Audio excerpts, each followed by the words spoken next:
Hai everyone, perkenalkan nama saya Sri Wulan Leorasmo. Nah, saya dari Universitas Grahakarya.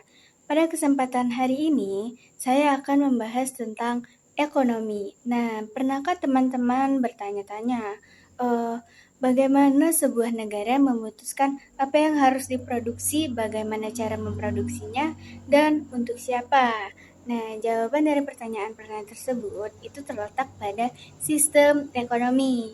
Nah, hari ini kita akan membahas 4 sistem ekonomi. Nah, yuk kita langsung mulai. Yang pertama itu ada sistem ekonomi tradisional. Ini adalah sistem yang paling tua dan sangat sederhana. Dalam sistem ini, semua kegiatan ekonomi berpegang teguh pada adat istiadat dan tradisi turun-menurun. Nah, masyarakat umumnya bergantung pada pertanian dan berburu. Mereka memproduksi hanya untuk memenuhi kebutuhannya sendiri dan pertukaran masih sering menggunakan sistem barter. Nah, kelebihan dari hubungan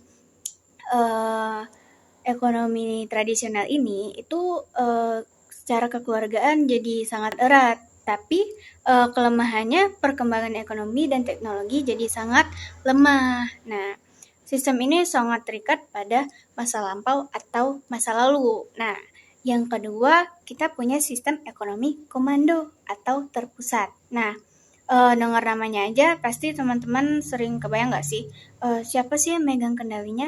Udah kebayang juga yang memegang kendalinya itu siapa? Nah, di sini pemerintah memiliki peran yang sangat dominan. Nah, sumber daya ekonomi dikuasai negara dan hampir semua keputusan mulai dari apa yang diproduksi sampai harganya diatur oleh pusat. Nah, masyarakat hanya bertindak sebagai pelaksana. Nah, inisiatif individu itu sangat dibatasi. Kelebihannya dari sistem ini, pemerintah bisa mengendalikan inflasi dan pemerataan pendapatan jadi lebih mudah. Namun kekurangannya itu jadi kurangnya kita untuk kebebasan dalam berinovasi, jadi kualitas barang kurang maksimal dan kebutuhan masyarakat yang beragam itu sulit terpenuhi. Nah, sistem yang ketiga itu kebalikan total. Nah, sistem ekonomi pasar dikenal juga sebagai liberal atau bebas. Nah, sektor swasta dan individu memiliki kebebasan penuh dalam memiliki sumber daya dan melakukan kegiatan ekonomi. Nah, dalam sistem ini, seluruh kegiatan ekonomi diserahkan pada mekanisme pasar, yaitu permintaan dan penawaran. Keuntungannya dari sistem itu apa? Nah, keuntungan dari sistem ini itu mendorong inovasi dan efisiensi produksi yang tinggi karena persaingan bebas. Sayangnya ada risiko muncul monopoli oleh swasta dan kesenjangan ekonomi antar si kaya dan si miskin bisa jadi sangat lebar. Nah, ada yang terakhir atau yang keempat, itu paling banyak diterapkan di dunia, termasuk di Indonesia ya. Nah, sistem ekonomi ini disebut sebagai ekonomi campuran. Nah, perintah menguasai sumber daya vital untuk kepentingan umum dan membuat kebijaksanaan untuk menciptakan persaingan sehat. Nah, sementara itu, sektor swasta diberi kebebasan untuk berinovasi dan berkreasi. Nah, kelebihan dari sistem ini, stabilitas ekonomi jadi terjaga dan kreativitas individu bisa berkembang. Namun, dari sistem ini juga tentunya ada tantangan.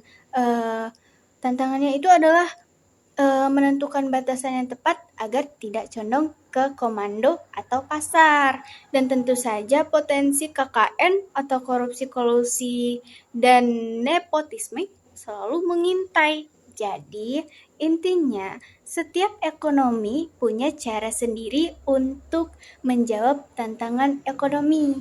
Ada yang menggunakan cara tradisi, ada yang menggunakan kendali pemerintah, ada yang menggunakan kebebasan individu, ada juga yang memilih jalan tengah. Nah, itu dia tadi sistem ekonomi ada 4 yang utama. Yang pertama tadi tradisional, yang kedua tadi komando, yang ketiga tadi pasar, yang keempat tadi campuran. Jadi setiap sistem punya cara unik untuk menjawab masalah ekonomi. Semoga video yang saya buat ini bermanfaat bagi teman-teman sekalian. Jangan lupa like, comment, and share ke teman-teman kalian juga ya. Sampai jumpa di video berikutnya. See you next time.